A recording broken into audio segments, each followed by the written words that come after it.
আসসালামু আলাইকুম। মিজানুর রহমান ভবগুড়ি। দখলদারিত্বের শেষ সীমা কোথায় গিয়ে পৌঁছেছে এই ভিডিওর মাধ্যমে অনুধাবন করতে পারবেন।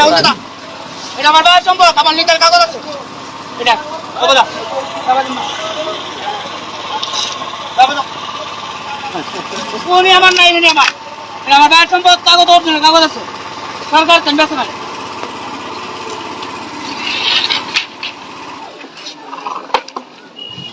মারবো সেনাবাহিনী আমার মারবো প্রত্যেকের গরম দিন দিলে আমার দিব আমি তোমার দাবা দিব না।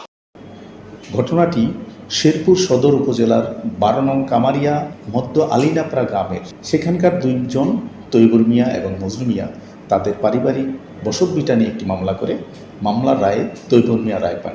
আদালত তার পক্ষ নিয়ে ম্যাজিস্ট্রেট এবং পুলিশের সহযোগিতায় মজনু মিয়াকে উচ্ছেদ করে তৈবুর মিয়াকে জায়গাটি বুঝিয়ে দেন।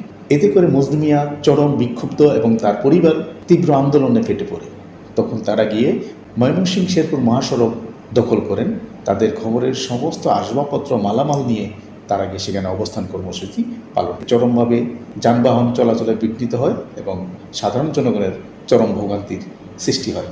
এই ঘটনা থেকে আমরা যেটা অনুধাবন করতে পারলাম, দখলদারিত্ব এমন এক পর্যায়ে পৌঁছে গেছে, একজন সাধারণ সামান্য মানুষও দখল করতে দ্বিধাবোধ করছে না, কি আঞ্চলিক মহাসড়ককেও তার দখলে নিয়ে নিয়েছে। এতটাই দখলদারিত্বের করাল ঘাস বাংলাদেশকে দখল করে নিয়েছে। এই ব্যাপারে আপনারা যার যার অবস্থান থেকে সজাগ থাকবেন।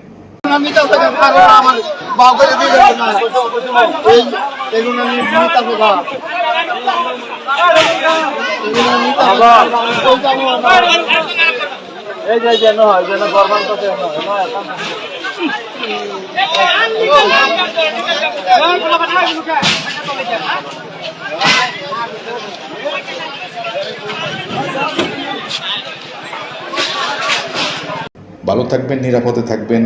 মিজানুর রহমান ভবগুড়ি বরাবরই দেশের ইতিহাস, ঐতিহ্য, পর্যটন এবং সামাজিক অসঙ্গতি নিয়ে কাজ করে। আশা করি এই ভিডিও আপনাদের সেই তথ্য সরবরাহ করলো। যদি ভালো লাগে আমাদের চ্যানেলটিকে সাবস্ক্রাইব করবেন এবং পাশে থাকা বেল বাটন আইকনটিকেও অন করে দিবেন। ভালো থাকবেন, নিরাপদে থাকবেন। দেখা হবে পরবর্তী কোনো ভিডিও নিয়ে। ততদিন পর্যন্ত সবার সুস্থ সুন্দর জীবন কামনায় আজকের মতো এখানেই বিদায় নিচ্ছি। আল্লাহ হাফেজ। ধন্যবাদ সবাইকে।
লোক আছে